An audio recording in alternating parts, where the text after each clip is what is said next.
Hello and welcome to the DIY Investing YouTube channel. We are working through every company in the S&P 500, and today is Cisco Systems, ticker CSCO. And over the next few minutes, I'll discuss my thoughts on both the valuation of this company and its business quality. Let's dive right on in. This has a market cap of $184 billion, enterprise value of $173 billion. So you can see that they have more cash than they do debt at this point by about $11 billion, which is pretty nice for a strong balance sheet. If we go to the business description, we can see the design, manufacture, and sell IP-based networking and other products related to communications, information technology around the world. Networking technology, switching, routing, wireless, data center products gives you a good idea. Now, what I want to look at here is this return on invested capital, because I think this is a really interesting chart. On the one hand, you have 20 straight years of profitability, which is a very strong sign for a high-quality business. On the other hand, it's not stable. You see no clear pattern here. I mean, you can talk about increasing returns from 2002 to 2005. You could argue that's like the expansion of the internet. But basically, it peaked in 2005 at a 23% return on invested capital, and you've deteriorated since then. You dropped from 23% all the way down to 10% in 2017. Now, that's fine because a 10% return on invested capital is an acceptable number. You want it to be double-digit return on invested capital, 15% plus for return on equity. So these numbers are okay, but it's also very, very hard to predict. And so you got to be careful about what you predict going forward with that. Now, 2018 looks like an aberration. I think there's probably some one-time adjustments. We can take a look at that as we dive further. But if we ignore 2018 and just say, look, okay, you get back up to 20%, these are actually really good numbers in 2019, 2020, and 2021. So you have clues that this has been a high-quality business or is a high-quality business, but I have concerns about the deteriorating nature of this over the last decade or two. But again, the last 3 years show some strong promise. You have very high gross profit margins, very high operating and free cash flow margins. So again, looking like a high quality business here. Now, what I want to get into that I find interesting is you're hitting your targets here. You need this to be higher than 10%. You need return on equity to be higher than 15%. All of this meets what I would say is attractive. In addition, the PE of 15 is attractive. That's an attractive price for a company of this caliber. I mean, you look and they're earning $2.50 per share. This isn't the highest earnings they've ever had. They've earned higher than that the 2 years previous. So reasonable numbers, reasonable price, looking like a high quality company. Everything looks good here. Now, where is the concern? And the first concern for me is with your growth. It doesn't matter how high your return on invested capital is if you're not growing. And revenue growth of 1%, asset growth of 1%, is basically flat. Means over the course of a decade, in 2012 you had $46 billion in revenue, and in 2021 you had $49 billion. You've hardly grown at all over a 10-year period.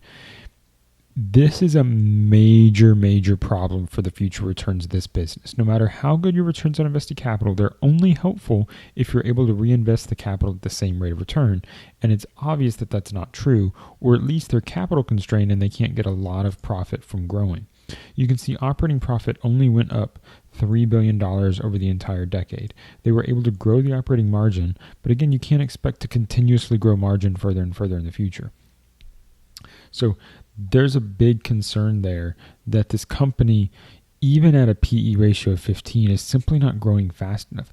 It could be overvalued at a PE of 15 if this is what I have to project forward. Let's say I project revenue growth of 2% forward. Then I want to buy a company at least at an 8% earnings yield, which would put you at a PE of like 12 to be a fair value for the company. And so you have a problem here. I mean, the EPS looks a lot better, but I have a feeling buybacks is boosting this. So we'll see when we go into the income statement if that is true. Now, if you're enjoying this video, please hit that like button. Your like buttons help tell YouTube that you're enjoying my content. So if you enjoy my content, like every video you watch. That is the number one thing you can do to help me grow, help me find more listeners, help me provide a better product to you. But if you're also wanting to catch future videos, you need to subscribe.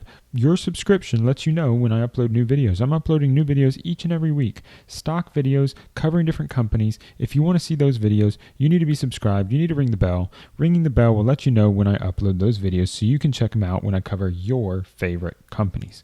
Now, income statement. So they're basically flat on headcount. SG&A over the course of the decade, they're actually down a little bit. That's attractive. That's good.